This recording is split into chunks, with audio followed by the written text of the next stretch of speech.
Hello Wangshu lovers, welcome back to my channel. ये lonely Vibhushan का part 9 है। सुबह के 8 बज रहे थे। विभूषण अभी भी आलसियों की तरह बिस्तर पर पड़ा हुआ था। वांग जी 5 बजे से उसके उठने का इंतज़ार कर रहा था, लेकिन 8 बज गए थे। वो उठने का नाम ही नहीं ले रहा था।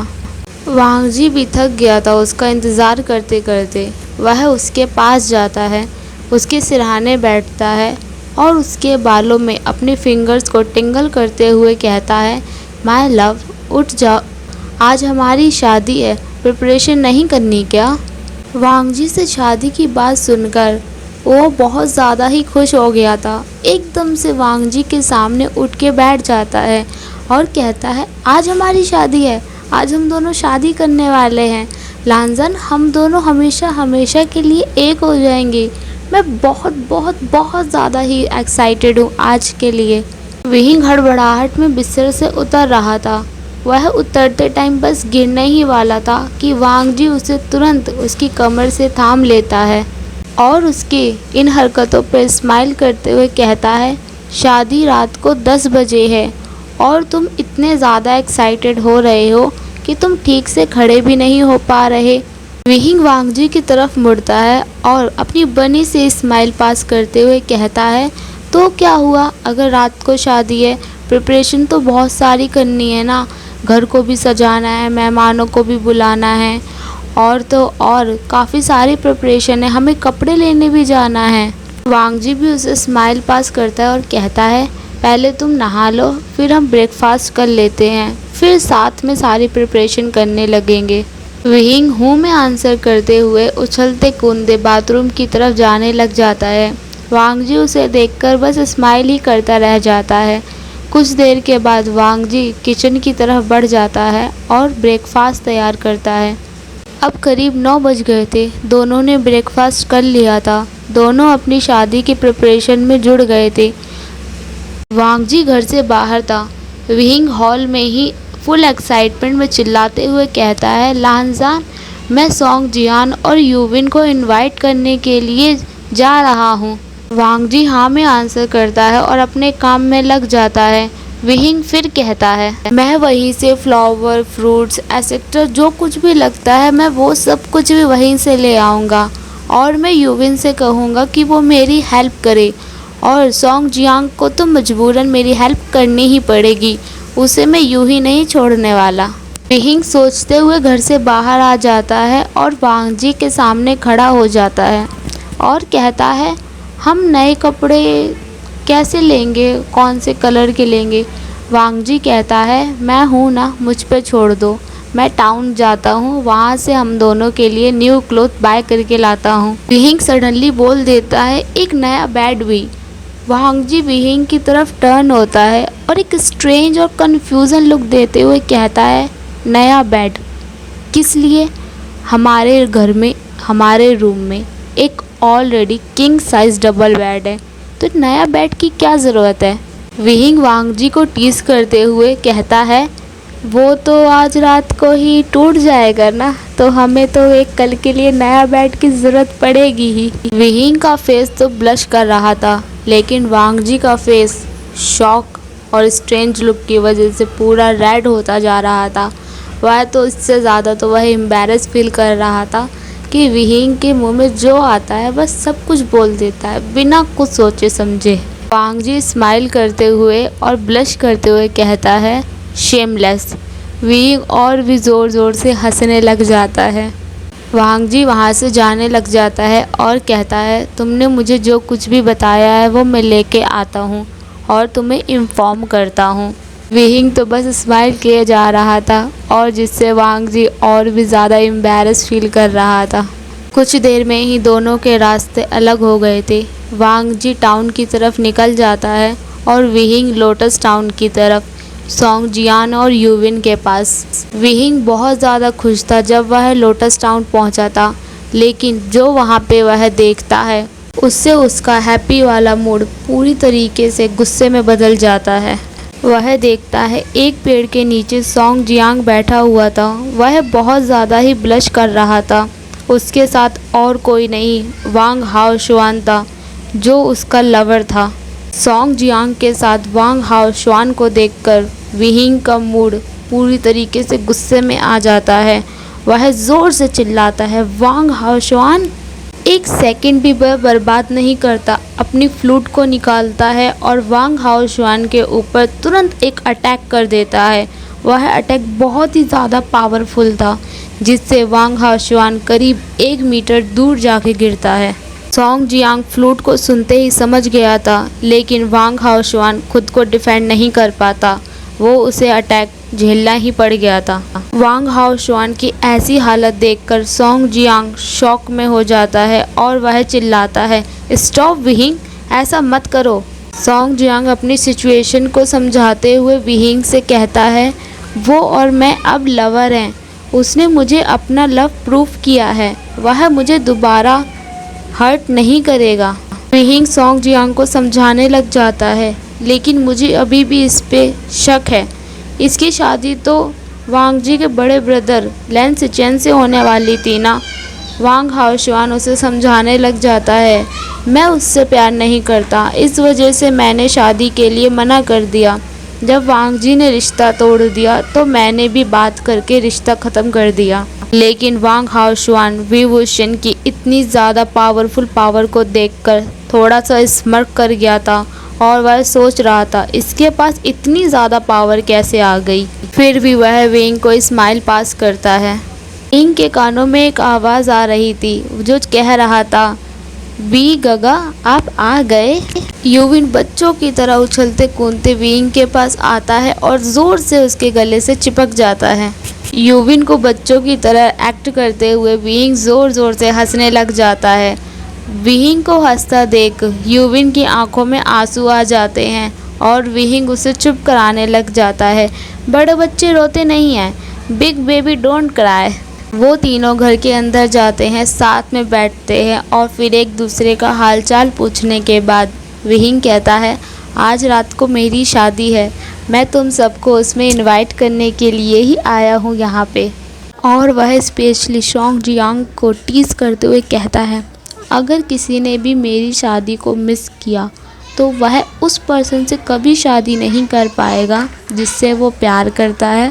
रूम में बैठे सभी पर्सन इस बात पे ज़ोर ज़ोर से हंसने लग जाते हैं और सॉन्ग जियांग कहता है, ऐसा कभी नहीं होगा, हम तुम्हारी शादी मिस कर दे, ऐसा तो कभी हो ही नहीं सकता। सॉन्ग जियांग के पीछे पीछे वांग हाओशुआन भी कहता है, मैं ऐसा कभी नहीं होने दूंगा क्योंकि मैं सॉन्ग जियांग से बहुत ज़्यादा प्यार करता हूँ। वांग हाओशुआन की बातें सुनकर विहिंग के फेस पर गुस्सा झलकने लग जाता है। कुछ देर सब बात करते हैं, फिर विहिंग अपने घर के लिए निकल जाता है। कुछ टाइम के बाद जब विहिंग घर पहुँच जाता है तो वह देखता है कि उसका लव लानजान काम करने में बहुत ही ज़्यादा व्यस्त है। काम ऑलरेडी ख़त्म हो चुका था, सब कुछ इतना ज़्यादा इम्प्रेसिव था कि जो कोई भी देखता वह फ़िदा हो जाता। डेकोरेशन इतनी ज़्यादा ब्यूटीफुल थी। विहिंग ज़ोर से चिल्लाता है, माय लव लांजा। वांग जी उसकी तरफ पलटता है और देखता है। विहिंग के फेस पर इतनी बड़ी स्माइल थी कि वह स्माइल किए बिना रह ही नहीं पाता। शाम के 5 बज गए थे। दोनों ने डिसाइड किया कि वह अपने टाइम एक दूसरे के साथ ही बिताएंगे। मेहमान आना 6 बजे से शुरू होना था। 1 घंटे वह दोनों अपना टाइम बहुत ही अच्छे तरीके से एक साथ यूटिलाइज करते हैं। वांग जी पूरे टाइम बस विहिंग को घूरता ही रहता है और ऑब्वियसली वांग जी उसे घूरेगा तो उसका फेस तो ब्लश की वजह से रेड होना ही है। मेहमान आना शुरू हो गए थे। सॉन्ग जियान और यूविन विहिंग को रेडी करने के लिए उसे अपने साथ ले जाते हैं। वांग जी खुद से रेडी होता है, लेकिन उसकी हेल्प वांग हाओशुआन ने की थी। हाओशुआन तो ज़्यादातर अपने सपनों में ही खोया हुआ था कि ये दिन उसका और सॉन्ग जियांग का भी आएगा। वो दोनों भी मैरिज की ड्रेस में तैयार होंगे, उनकी भी शादी होगी। शादी का वक्त आ गया था। उन दोनों को टेम्पल की तरफ ले जाया जाता है, जहां वह अपने एंसेस्टर से प्रे करके अपने बाउल्स को लेने वाले थे। वह एक बाउल्स अपने एंसेस्टर का लेते हैं, एक अपनी पावर्स का और एक दोनों के लिए एक दूसरे की लॉयल्टी का था। तीनों बाउल्स लेने के बाद वह अपने वाइन के कप को लेते हैं। जिसे पीने के बाद ही दोनों को मैरिड डिक्लेयर कर दिया जाता है। जिस बात को सुनकर विहिंग तो बनी की तरह थोड़ी देर उछलने लग जाता है। वांगजी उससे कहता है, सीधे बैठो, अभी उछलने की ज़रूरत नहीं है, ज़्यादा एक्साइटेड होने की ज़रूरत नहीं है। विहिंग वांगजी को इग्नोर करता है और अपनी फुल एक्साइटमेंट को सबके सामने शो करता ही रहता है। सॉन्ग, जियांग और यूविन उनके पास आते हैं, उन्हें गिफ्ट्स देते हैं और शादी के लिए कॉन्ग्रेचुलेशन बोलते हैं। उनके बाद एक एक करके सभी लोग जिन्हें उन्होंने इनवाइट किया था सब उनके पास आते हैं, गिफ्ट्स देते हैं और उन्हें शादी की कॉन्ग्रेचुलेशन बधाइयाँ भी देते हैं। जब वांग हाओशुआन आता है तो विहिंग उसे देखकर ही अपना सड़ा सा मुँह बना लेता है। वह कहता है, brother, happy married life. I hope कि आपको ये बनी आपको ज़्यादा परेशान नहीं करेगा, आप दोनों की लाइफ ज़्यादा अच्छी बीतेगी। शादी हो जाती है, खाना भी हो जाता है, वह दोनों भी डिनर कर लेते हैं। सारे रिचुअल, सारी रस्में जब ख़त्म हो जाती हैं वह दोनों अपनी वेडिंग नाइट के लिए घर की तरफ बढ़ने लग जाते हैं। विहिंग पूरे रास्ते फ्लूट को बजा रहा था और वांगजी उसे सुनकर खुश हो रहा था। वह कोई और नहीं अपना वांगशन सॉन्ग प्ले कर रहा था। कुछ ही देर में वह दोनों घर पहुंच गए थे, लेकिन दोनों के बीच एक ऑकवर्डनेस अभी भी बनी हुई थी, क्योंकि आज उनकी शादी तो हो गई थी, लेकिन जो कुछ भी आगे होने वाला था उसके लिए उन दोनों के बीच में थोड़ी सी ऑकवर्डनेस थी कि क्या होगा, कैसे होगा और कौन शुरुआत करेगा। घर में वांगजी जाता है और बिस्तर पर बैठ जाता है। विहिंग वांगजी को घूर रहा था। कुछ देर के बाद वह भी जाता है और वांगजी के साइड में बैठ जाता है। वांगजी की दिल की धड़कनें इतनी ज़्यादा तेज थी कि वह विहिंग के कानों तक सुनाई दे रही थी, जिससे विहिंग समझ जाता है कि वांगजी बहुत ही ज़्यादा नर्वस है। वांगजी को शर्म आ रही थी, वह बहुत ज़्यादा ही शाय फील कर रहा था। वह तुरंत ही विहिंग की तरफ अपनी बैक करके बैठ जाता है। विहिंग भी नौटी हरकतें करने लग जाता है और वह अपने दोनों हाथों को उठाता है और पीछे से उसके हाथों के नीचे से निकालते हुए वांगजी की चेस्ट पर रख लेता है। वह अपनी टीजिंग वॉइस में कहता है, लगता है कोई बहुत ज़्यादा ही नर्वस है और किसी को बहुत ज़्यादा ही शर्म भी आ रही है। वांगजी उसकी तरफ मुड़ता है और बस उसे घूरने लग जाता है। वांगजी को फील हो रहा था कि उसने अपने हाथ कहाँ रखे हुए हैं। विहिंग डिसाइड करता है कि वह वांगजी को और भी ज़्यादा टीज़ करेगा। अब तो आगे देखना है कि वह करता है या उसके साथ ही कुछ होना है। वह डिसाइड करते ही कहता है टीजिंग वॉइस में, क्या तुम श्योर हो कि हमें आज ही करना चाहिए, क्योंकि यहाँ तो कोई बहुत ज़्यादा ही नर्वस है। वांगजी अपने बोल्ड अवतार में तुरंत आ जाता है और कहता है, क्या तुम हैंडल कर पाओगे। वांगजी की आंखों में बहुत ज़्यादा ही डिटर्मिनेशन था, जो सीधे विहिंग से आई कांटेक्ट मिला रहा था, जिससे विहिंग की आंखें शॉक में बड़ी बड़ी हो जाती हैं और वह भी फुल जोश के साथ बोल देता है, मैं तुमसे ज़्यादा हैंडल कर सकता हूँ। लेकिन विहिंग ने एक बार भी नहीं सोचा था कि उसके साथ क्या क्या हो सकता है। कहने के बाद विहिंग को अपने शब्दों पर रिग्रेट हो रहा था और उसका फेस शर्म से पूरी तरीके से लाल हो जाता है। वांगजी फिर विहिंग से कंफर्म करने के लिए पूछता है, क्या तुम सच में हैंडल कर पाओगे। वांगजी तुरंत विहिंग की नेक को टाइटली पकड़ लेता है। विहिंग तो विहिंग है, बिना कुछ सोचे समझे फिर कह देता है, मैं बहुत ज़्यादा हैंडल कर सकता हूँ। वांगजी साफ साफ देख सकता था उसके फेस पर, क्योंकि उसका फेस शर्म से पूरा लाल हो रखा था कि उसे कितनी ज़्यादा शर्म आ रही है। विहिंग अपनी शर्म को छुपाने की कोशिश करते हुए वांगजी की पकड़ से आज़ाद हो जाता है और कमरे में इधर उधर देखने लग जाता है। सिर्फ वह वांगजी की आंखों में नहीं देखता, क्योंकि वांगजी तो उसे बस घूरे ही जा रहा था। वांगजी कंसर्न लुक के साथ उससे पूछता है, क्या हुआ, क्या सोच रहे हो, क्या तुम यही तो नहीं सोच रहे कि हमें ये नहीं करना चाहिए। वांगजी के शब्दों से विहिंग को और भी ज़्यादा एम्बैरेस फील हो रहा था। विहिंग फिर एक बार बिना सोचे समझे दोबारा कहता है, आई नो कि तुम बहुत ज़्यादा स्ट्रॉन्ग हो और तुम मुझसे बहुत ज़्यादा प्यार करते हो। मैं बहुत ज़्यादा हैंडल कर सकता हूँ। विहिंग के शब्द वांग जी को बेड पर बीस्ट बनाने के लिए काफ़ी थे। वांग जी एक सेकंड भी नहीं गंवाता, विहिंग को तुरंत ब्राइडल स्टाइल में कैरी कर लेता है और वापस बिस्तर पर ले जाता है। विहिंग खुद को वांग जी से छुड़ाने की कोशिश कर रहा था और कह रहा था, ये तो गलत है, मुझे नीचे उतारो अभी। लेकिन वांग जी तो वांग जी है, वह उसे बिल्कुल भी नहीं उतारता और सीधा बिस्तर की तरफ बढ़ने लग जाता है। वांग जी बहुत ही जेंटली विहिंग को बिस्तर पर बिठाता है और उसके कपड़ों को उतारने लग जाता है, जिसे देखकर विहिंग को शॉक लग जाता है और उसकी पकड़ बेड की बेडशीट पर टाइट होने लग जाती है। उसके फेस पर डर अलग ही दिख रहा था, जिसे देखकर वांग जी सैड हो जाता है। उसके मन में सिर्फ एक ही ख्याल आता है, वह विहिंग को अनकंफर्टेबल फील करवा रहा है। इसलिए वह डिसाइड करता है कि वह विहिंग को बेडरूम में अकेले छोड़कर रूम से बाहर चला जाएगा। वांग जी उसे छोड़कर जाने ही लग जाता है कि सडनली वांग जी के हाथ पर एक पकड़ महसूस होती है, जो कोई और नहीं विहिंग था। वह वांग जी को रोकने के लिए उसकी कलाई को ज़ोर से पकड़ लेता है।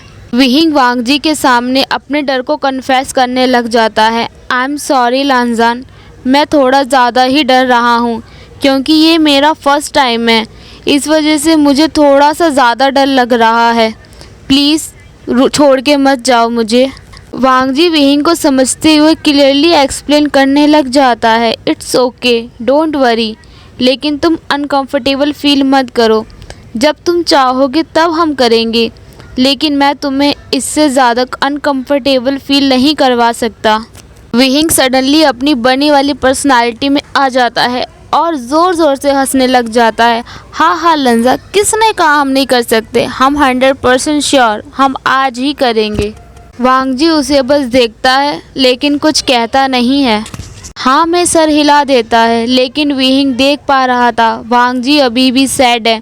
विहिंग उसे इतना ज़्यादा सैड नहीं देख सकता था, इसलिए वह वांग जी के ऊपर कूद जाता है, लेकिन वांग जी का बैलेंस खराब हो जाता है, वह समझ भी नहीं पाता और दोनों फ्लोर पर गिर जाते हैं, जिससे उन दोनों के बीच एक एक्सीडेंटल किस हो गया था। दोनों एक दूसरे में खो ही गए थे। 10 सेकंड के बाद दोनों को होश आता है और उन्हें समझ आता है कि उनके बीच क्या हुआ। विहिंग फटाफट वांग जी से हटकर साइड में बैठ जाता है और हंसते हुए कहता है, मैं तो बस तुम्हें हक करने की कोशिश कर रहा था, लेकिन हम दोनों ही नीचे गिर गए और हमारे बीच किस हो गई। वांग जी विहिंग को घबराते हुए देखकर कहता है, इट्स ओके, जिससे विहिंग के फेस पर सडनली एक स्माइल आ जाती है। विहिंग अपने इस हैप्पी मोमेंट को वेस्ट नहीं जाना चाहता था, इसलिए वह तुरंत ही विहिंग के लिप्स को लॉक कर लेता है और एक डीपली किस करने लग जाता है। फर्स्ट टाइम दोनों का ये एक्सपीरियंस था, इस वजह से ये बहुत ही लंबी किस जाती है। दोनों एक दूसरे से इतना ज़्यादा प्यार करते थे कि छोड़ना ही नहीं चाहते। दोनों किस को डीप करते ही जाते हैं। सडनली एक टर्निंग पॉइंट आता है। वांग जी विहिंग के लिप्स को छोड़ देता है और सीधा उसकी नेक और जॉलाइन पर अटैक करता है। उन्हें किस करने लग जाता है, वहाँ की स्किन को सक करने लग जाता है। वांग जी का तो फेवरेट था, वह धीरे धीरे करके मार्क्स बनाना स्टार्ट कर देता है। जिस एक्शन से विहिंग को बहुत ज़्यादा ही प्लेजर फील हो रहा था, वह अपने दोनों हाथों को वांग जी की नेक में राउंड कर लेता है और टाइटली अपनी तरफ खींचने लग जाता है। विहिंग के रिस्पॉन्स देखकर वांग जी स्किन को सक करना और भी तेज कर देता है और वह धीरे धीरे बाइट करने लग गया था। वांग जी धीरे धीरे करके विहिंग के निपल्स पर आ जाता है। उन्हें वह टाइटली प्रेस करने लग गया था और सक भी कर रहा था। विहिंग धीरे धीरे इस इमेंस प्लेजर में खोता ही जा रहा था। वांग जी विहिंग को ब्राइडल स्टाइल में कैरी करके बिस्तर पर लिटा देता है और धीरे धीरे उसके रोप्स को उतारने लग गया था। थोड़े टाइम में ही वह नेकेड हो गए थे।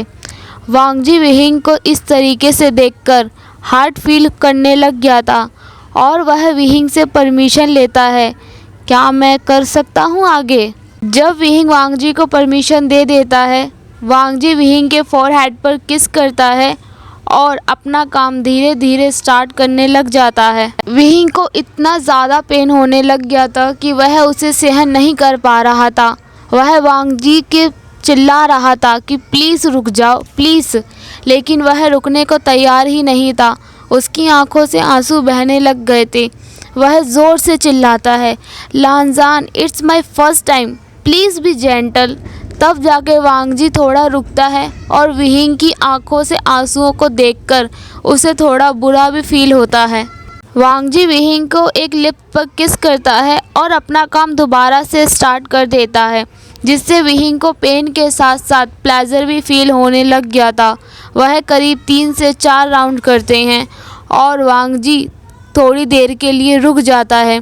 ये रुका नहीं था, लेकिन विहिंग ने वांग जी को रुकने के लिए मजबूर किया था। दोनों के बीच ये रोमांटिक मोमेंट काफ़ी देर तक चलते रहे। दोनों जब थोड़ी देर आराम करते हैं तो वांग जी सडनली विहिंग को फ्लिप कर देता है और अपने बैक साइड से काम करना स्टार्ट कर देता है।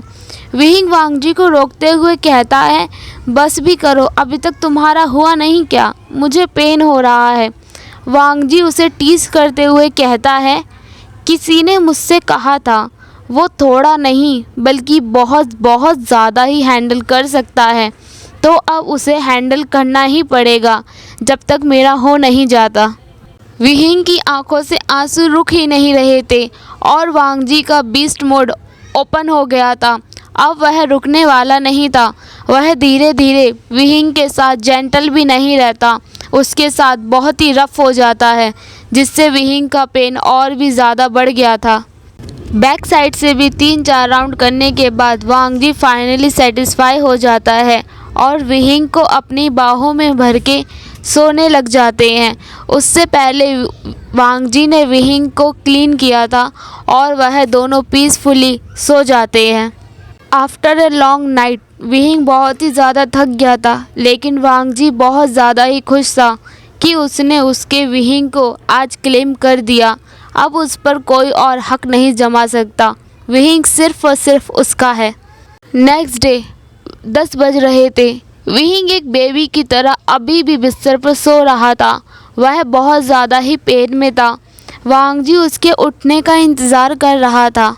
वांग जी ने उसके लिए ब्रेकफास्ट तैयार कर लिया था और वह अपनी सॉफ्ट और लवली वॉइस में जाके कहता है, विहिंग उठ जाओ, सुबह हो गई है, नाश्ता कर लो।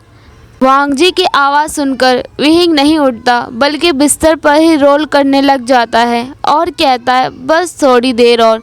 जब वांग जी कहता है, माय हस्बैंड उठ जाओ, ब्रेकफास्ट कर लो, ब्रेकफास्ट तैयार हो गया है। हस्बैंड सुनकर विहिंग की आंखें बड़ी बड़ी हो जाती हैं और वह एकदम से बिस्तर पर वांग जी के सामने सीधा बैठ जाता है। विहिंग थोड़ा गुस्से वाला फेस बनाते हुए कहता है, अब क्या चाहिए लानजान, तुमने मेरे साथ रात को बिल्कुल भी मर्जी नहीं दिखाई, तुमने ऐसा क्यों किया मेरे साथ। वांग जी अपनी साइनस को छुपाते हुए कहता है, माय लिटिल रैबिट, किसी ने मुझसे कहा था कि वह बहुत कुछ हैंडल कर सकता है और बहुत ज़्यादा हैंडल कर सकता है। वांग जी जेंटली विहिंग के हेयर्स को पीछे टाई करते हुए विहिंग के फॉरहेड पर किस करता है और कहता है, माय लव, कोई बात नहीं, नेक्स्ट टाइम मैं तुम्हारे साथ मर्सी ज़रूर दिखाऊंगा। विहिंग तुरंत उसकी आंखें इतनी बड़ी बड़ी हो जाती है और कहता है, बिल्कुल नहीं। और विहिंग कहता है, तुमने किस करने से पहले मुझसे परमिशन भी नहीं ली। वांग जी इसका कोई आंसर नहीं करता और कहता है, ब्रेकफास्ट तैयार है, तुम जाके नहा लो, फिर हम दोनों ब्रेकफास्ट करेंगे। वांग जी रूम से बाहर चला जाता है और विहिंग का फेस ब्लश करने की वजह से डार्क रेड हो जाता है। दोनों ब्रेकफास्ट करने के बाद वांग जी घर का सामान खरीदने के लिए टाउन के लिए निकल जाता है। विहिंग अपनी लास्ट नाइट के बारे में ही सोच रहा था और वह घर में अकेला था। वह अपने लव से शादी करने के बाद बहुत ही ज़्यादा खुश था। वह घर को पूरा क्लीन करता है और वांग जी के लिए लंच प्रिपेयर करता है। विहिंग खुद को एक इम्प्रेसिव लुक के साथ इतना ब्यूटीफुल तरीके से तैयार करता है और वह सोच ही रहा था, प्लान बना रहा था कि वह वांग जी के साथ एक ब्यूटीफुल डेट पे जाएगा और वह डिसाइड करता है जब वांगजी घर आएगा वह इस बारे में उससे ज़रूर पूछेगा। लंच का टाइम हो गया था। विहिंग वांगजी का बेसब्री से इंतज़ार कर रहा था। सडनली डोर पर नॉक होता है। विहिंग बहुत ही ज़्यादा एक्साइटेड हो गया था कि उसका लव लानजान आ गया है। जब विहिंग गेट पर पहुंचता है, जो वह देखता है उससे उसका अच्छा मूड पूरी तरीके से गुस्से में बदल जाता है। वह बहुत ज़्यादा ही गुस्सा हो गया था और वह ज़ोर से चिल्लाते हुए कहता है, तुम यहाँ क्यों आई हो? आज के लिए बस इतना ही। कल देखते हैं कि विहिंग का कौन सा दुश्मन आया है जिसे देखकर वह इतना ज़्यादा गुस्से में हो गया। कमेंट करके ज़रूर बताना लोनली विभूषण का ये पार्ट कैसा लगा और भूल मत जाना सब्सक्राइब माय चैनल, वीडियो पे कमेंट और लाइक कर देना। Thank you, bye bye guys.